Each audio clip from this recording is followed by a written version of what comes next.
So we're not going to go too heavy on the TA stuff today. Basically, what I want to do is I just want to really simply run through my expectations of what Bitcoin's going to do, the stock market, but more than anything, monetary policy. That's the main thing we need to focus on. So just from a TA perspective here, if we're just looking at Bitcoin, I think this is perfectly set up now for that leg up that we've kind of been waiting for up to say 70k, 76k Bitcoin, something like that. So I've got a nice little inverted head and shoulders on the shorter time frame. Now, normally, if you want to read this from a textbook, you would get something like this, and then away you go. But the way that I always like to look at these is to get a bit of an extension, and especially if you get that curved move in. With every curve move, you always get the curve and then a break off back in the opposite direction. So if we just look here, this is very likely going to be the other shoulder to that inverted head and shoulders. If this doesn't play out technically like in a perfect way, if the so you get breakdown here and then Bitcoin comes down to this level, what I would just be simply looking at is a nice little trend line coming across the bottom. We then have that breakdown which we've just drawn in there. Get that little breakdown there. Then you get a bit of a further extended inverted head and shoulders, but then it becomes, rather than a rise in head and shoulders, it becomes a fall in head and shoulders, which both of which I much prefer to just having a flat line shoulder. Always like to just stay clear of that textbook version of if you've got a perfect head and shoulders, still good to trade, but I like the almost hidden versions because what the inverted head and shoulders is, and same as a head and shoulders, is the manipulation of liquidity in the background. So when you start to see this play out, there's the story that goes deeper than just this is the setup. It's actually the market psychology behind the setup as well. So if we get a move down in Bitcoin here, down towards 60k, again, I think that's a perfect buying opportunity. And this is only a short-term play, but basically what I'm looking at is kind of this X crossover here. So we just extend this box out. This box is the target. Short term, I think we get that move up to 70k. So we should get something, bearing in mind we don't know at what point it's going to actually break to the upside. But we should get something along the lines of an aggressive move up, rejection, and then I think that will be the trap. So that's this trend line here, creating that kind of bottom trend line along here, creating that kind of compression feel. And then I think you might get a move down to somewhere within this area and then a breach out and then a move up. And then I think we set, as this is the local high, I think we set a lower local high, a lower high, and then we get the rejection. And I think that's when we start getting the sell off into the back end of the year with Bitcoin. So my approach will simply be to kind of look for the move up in Bitcoin towards that 70 to 80k, lay it out of the market at that point, and then once we start to get the move down, I think that's when we start to look towards the bottom of the crypto market. And if you look at the total chart, it's a very similar situation. We kind of have, you could look at something along the lines of this X crossover up here. But I think we should extend this out a little bit and kind of look towards September, October time. And along with that, you should really see alts performing really well. Ethereum, for anybody who was following the Ethereum move, we've kind of been waiting for this. I'm just going to clean this chart up a bit.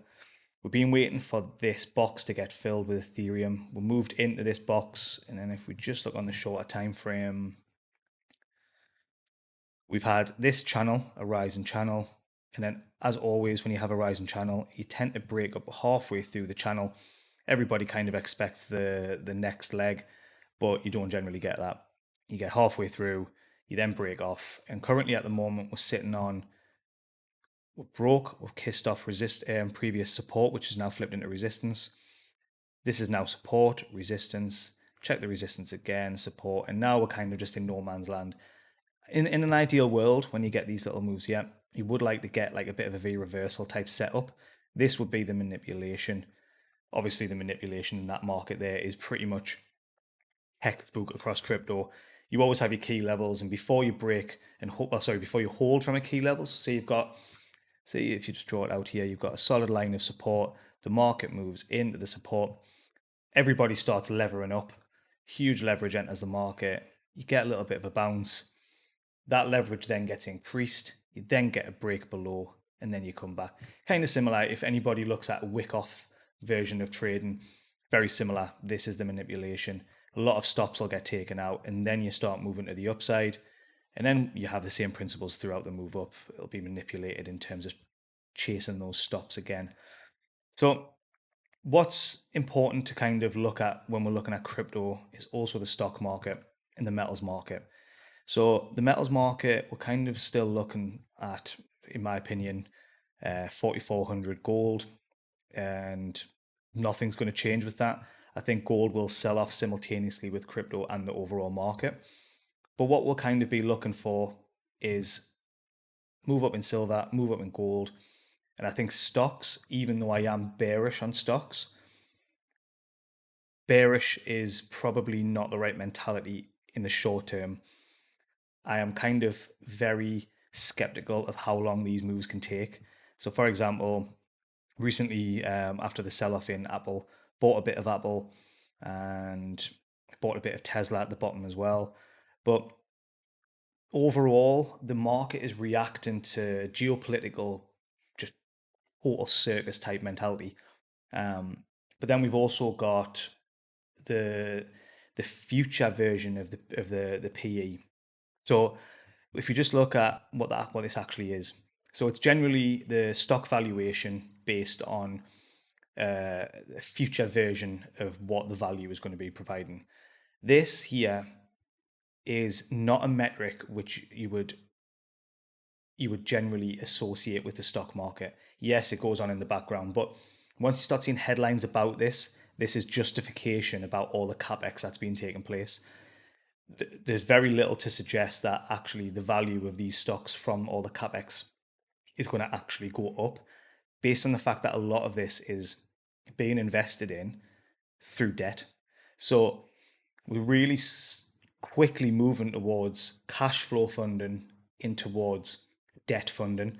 And the debt funding is through corporate debt with interest rates and yields in the bond market kind of borderline breaking out now, but they're probably all going to break out, which this is for a different video further down the line. But when you start seeing the breakout in the bond market with the current economic state we see right now and the rolling over of all the debt that needs to take place for the Federal Reserve, you are going to have to see a complete shift in monetary policy and intervention. Once you start getting that intervention, that's when we're going to start seeing a move well towards QE and, in my opinion, stimulus. But the stimulus is going to come through, everybody's waiting for the Clarity Act to get passed through. That Clarity Act is most likely going to be the introduction into direct stimulus through digital currency. And it'll be very simple because the Clarity Act protects the banks. The banks can then utilize this as well. But that's for a different day. So all in all, I think the stock market is kind of now having its last leg. I did think this was going to be the last leg, just for total transparency. I did think this was the rollover, and especially when we look at the Nasdaq as well, we actually had this perfect breakout from this channel. We've came back up at this point here, like I've already circled. That was the point where you needed to see a bit of a rejection, maybe a little bit of a chop, and then you break back down. But we didn't see that. So the fact that this is broke back up, it's sitting right at the top of this trend line now. I think there's very good argument to say that you might get a bit of a rejection, but we're probably going to see a bit more upside in the stock market. And when you look at kind of, although this is the perfect Batman setup, so you get this, and then you get moved back up. That would be the perfect Batman setup. But to be honest, with this, I just don't trust the stock market with the geopolitical stuff. The market's reacting to earnings reports that are pretty bang average, but all it needs is the headline. As soon as it gets the headline, off it goes. And it's not the type of environment where I feel comfortable personally having a longer term viewpoint. So at the minute, it's very much preservation and making bits and pieces from the market, but not going crazy. And then we move into phase two, which is more positioning, which is QE slowly starting to enter the market, a loosening of monetary policy. But right now, I don't feel like quite there yet. I feel like the market still needs to have that capitulation. The capitulation, we don't know how long it'll last. I personally think that it'll last for a lot less than what's happened historically. I think monetary policy, basically, every time there's a situation in the past with monetary policy, with the stock market, with things breaking down, you generally see uh, a lesson learned and then the infrastructure put in place so that when this situation arrives again, they react a lot quicker. So that's what you're seeing with stimulus back in 2019. There was an emergency direct stimulus put in, recommended from BlackRock to the Federal Reserve, and this was a BlackRock recommendation to the majority of central banks across the world, and that was based on the fact that in 2007, 2008, we didn't have the infrastructure built for monetary policy and fiscal policy to be loose at the click of a finger. Whereas once we had this direct stimulus concept implemented, it almost was immediate where you could see that moved into the hands of the public. We're not there yet.